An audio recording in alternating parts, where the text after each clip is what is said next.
we have cultural norms, specifically pamamanhikan. In Filipino culture, lovers would go through a lot of stages before actually calling it official. There's the panliligaw or courtship stage, the harana or serenading, the old-fashioned love letters, and many other things that will make you feel all gooey and helplessly in love. Then, after all this, there's pamamanhikan. Have you ever attended to wedding ceremonies? I bet you are.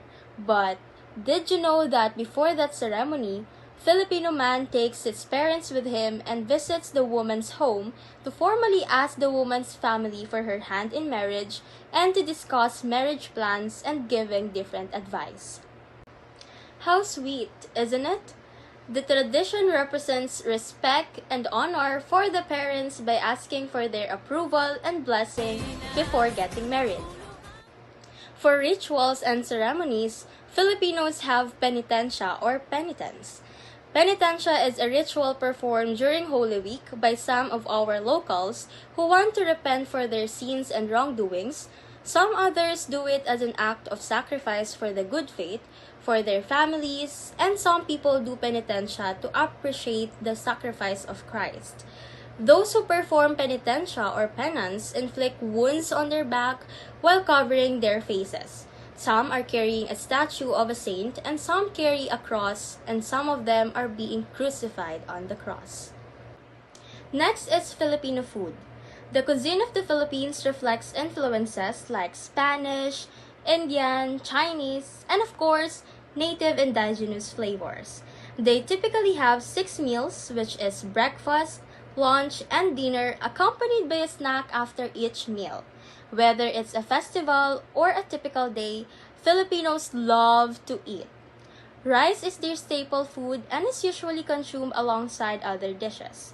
A few of well-known dishes are lechon, which is a whole roasted pig, longanisa, which is a Philippine sausage, torta, an omelette, adobo, vinegar and soy sauce based stew, and fresh or fried spring rolls, which is always present in different occasions.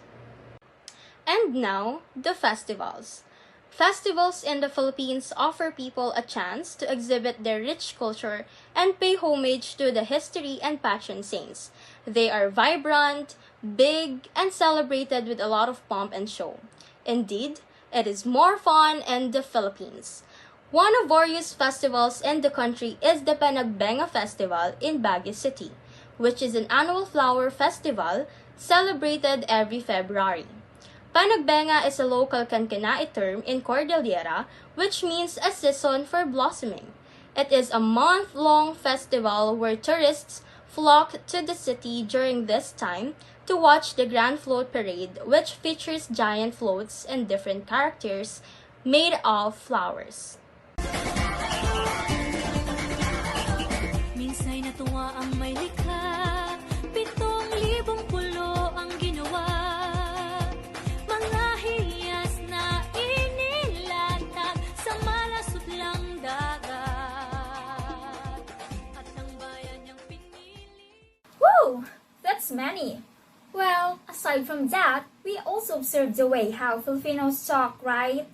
It is the way we use po and opo, especially when talking to the elders or just those people that we highly respect.